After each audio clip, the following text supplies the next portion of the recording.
Just imagine, নদীর দুটি পার, এক পারে দাঁড়িয়ে আছে উত্তম কুমারের কলকাতার টলিউড এবং অপর পারে দাঁড়িয়ে আছে নায়করাজ রাজ্জাকের ঢাকার ঢালিউড। এরা যেন বাংলা সিনেমার দুই অমলিন রত্ন, দুই স্বতন্ত্র সংস্কৃতির প্রতীক।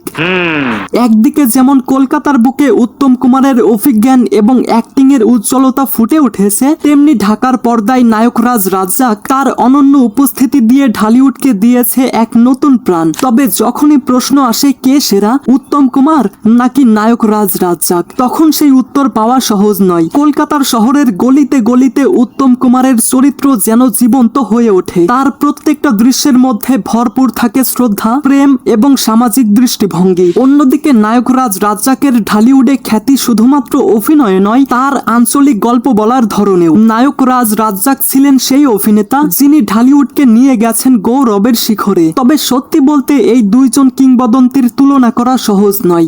কেন? কারণ তাদের অ্যাক্টিং স্টাইল, জনপ্রিয়তা এবং সিনেমার মধ্যে তাদের অবদান একেবারে আলাদা। তবুও আজকের এই ভিডিওতে এই দুই ইন্ডাস্ট্রির দুই কিংবদন্তিকে মুখোমুখি বসানো হবে এবং কয়েকটা পয়েন্ট অ্যানালাইজ করে এটা বিবেচনা করার চেষ্টা করা হবে যে সত্যিকার অর্থেই কে সেরা, লাইক কার stardom, acting style, cultural impact অথবা ইনডিউরিং পপুলারিটি কেমন। তুই তো মারাত্মক লোক। लेकिन वीडियो शुरू करने से पहले चैनलটা সাবস্ক্রাইব করুন। আরে বাহ, আপনাকে থ্যাংক ইউ। উত্তম কুমার ছিলেন বাংলা সিনেমার মহানায়ক। তার জনপ্রিয়তা ছিল ব্যাপক এবং দীর্ঘদিন ধরে। 1950 এবং 1960 সালের দিকে তিনি বাংলা সিনেমার অন্যতম প্রধান অভিনেতা হয়ে ওঠেন। তার সিনেমা দেখার জন্য মানুষ শুধু সিনেমা হলেই নয়, তিনি সেই সময়টাতে তার ভক্তদের জন্য বিশেষ করে মহান অভিনেতা হয়ে উঠেছিলেন। তিনি শুধু একজন অভিনেতাই ছিলেন না, তিনি ছিলেন বাংলা সিনেমার এক প্রকার প্রতিষ্ঠাতা। এদিকে রাজ্জাক স্যারও ছিলেন বাংলা সিনেমার সব থেকে বড় তারকা। তিনি 1960 থেকে 1980 সালের মধ্যে বাংলা সিনেমার রোমান্টিক কিং হিসেবে পরিচিত ছিলেন এবং পাশাপাশি বিশেষ করে রোমান্টিক চরিত্রগুলোর জন্য তিনি আজও জনপ্রিয়। রাজ্জাক স্যারের সিনেমা মানুষ অনেক পছন্দ করত, কারণ তার চরিত্রগুলো ছিল অনেক সহজেই হৃদয়ে গেঁথে যাওয়ার মতো।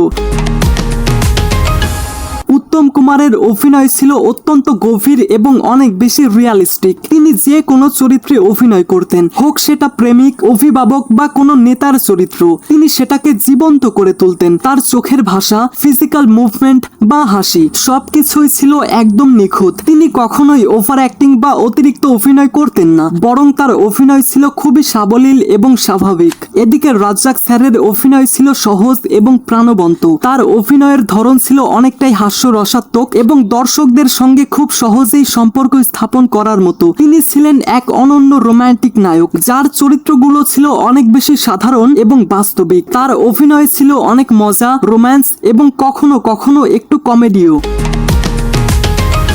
উত্তম কুমারের সিনেমাগুলো ছিল বাংলা সমাজ এবং সংস্কৃতির আদর্শ। তার চরিত্রগুলো এক ধরনের ভালোবাসা, আদর্শ এবং মানবিক মূল্যবোধ প্রকাশ করত। যেমন সপ্তপদী, মহানায়ক অথবা ব্যোমকেশ বক্সীর মতো সিনেমাগুলো বাংলা চলচ্চিত্রের ইতিহাসে স্মরণীয় হয়ে থাকবে। উত্তম কুমার না শুধু অভিনয়ে বরং চলচ্চিত্র শিল্পের উন্নতিতেও অবদান রেখেছিলেন। এদিকে রাজ্জাক স্যার বাংলাদেশের সিনেমায় এক নতুন দিগন্ত নিয়ে এসেছিলেন। তার সিনেমাগুলো সাধারণ মানুষের জীবন, প্রেম এবং সম্পর্কের গল্প বলতো। তার চরিত্রগুলো দর্শকদের মনে খুব সহজেই জায়গা করে নিত। যেমন নীল আকাশের নিচে, হীরক রাজার দেশে অথবা ওরা 11 জন। এই সিনেমাগুলোর মাধ্যমে তিনি বাংলাদেশের চলচ্চিত্রকে অনেক বেশি জনপ্রিয় করে তুলেছিলেন।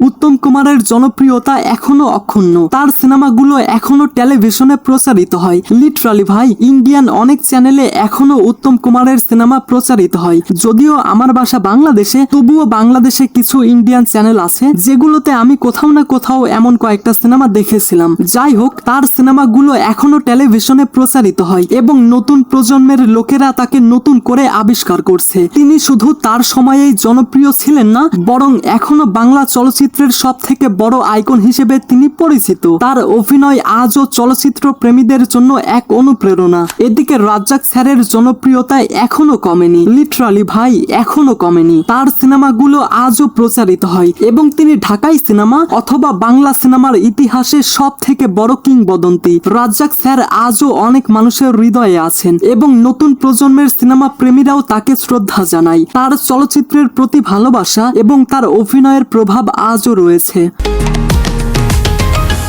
উত্তম কুমার বাংলা চলচ্চিত্রের সব থেকে রোমান্টিক নায়ক ছিলেন। তার প্রেমের চরিত্রগুলো খুবই গভীর এবং স্নেহময় হতো, যেমন সপ্তপদী, মহানায়ক অথবা হারানো সুর। এই ধরনের সিনেমাগুলোতে তার অভিনয় ছিল একেবারে অসাধারণ। তিনি প্রেমিক হিসেবে সব সময়ই আস্থার প্রতীক ছিলেন। এদিকে রাজ্জাক স্যার ছিল বাংলাদেশের রোমান্টিক সিনেমার কিং। তার চরিত্রগুলো ছিল অনেক সহজ, হাস্যরসাত্মক এবং হৃদয়স্পর্শী। তার চমৎকার রোমান্টিক সিনেমা যেমন গোলাপি এখন ট্রেনে, নীল আকাশের নিচে অথবা হীরক রাজার দেশে, এই সিনেমাগুলো আজও বাংলাদেশের দর্শকদের হৃদয়ে স্থান করে নিয়েছে। প্রেমিক চরিত্রে ছিলেন চিরকালীন সবুজ। আর কিছু? অবশ্যই চাচা, কি যে কন। কিন্তু তার আগে আপনাদেরকে একটা ইন্টারেস্টিং ফ্যাক্ট বলি, ঠিক আছে? আর সেটা হচ্ছে, যারা প্রতিনিয়ত আমার ভিডিও দেখে নিঃসন্দেহে তাদের চয়েস অনেক ভালো। যতই তুমি তেল মারো তলায়, লাইক একটাও দেব না। আরে চাচা, এই একটা কথা কইলা, এই কথা তুমি কবে পারলা? ওভারঅল উত্তম কুমার এবং নায়করাজ রাজ্জাকের মধ্যে কে সেরা এটা নির্ভর করে একান্তই আপনার পছন্দের উপর, কেননা দুজনের অভিনয় এবং জনপ্রিয়তা অতুলনীয়। তো মোট কথা এটাই যে আমি এখানে কাউকে ছোট করে বলিনি, that's mean I am safe, আমি বেঁচে গেছি, মজা আ গিয়া। তো গাইস, এই দুই কিংবদন্তির মধ্যে আপনার চোখে কে সেরা? আপনাদের একান্ত মতামত কমেন্টে জানাতে পারেন। ঠিক আছে। তাইলে চাচা আজকের মতো আমি যাই, হ্যাঁ? So I hope you like this video. If you like this video then subscribe to my channel and press the bell icon. Thanks for watching guys.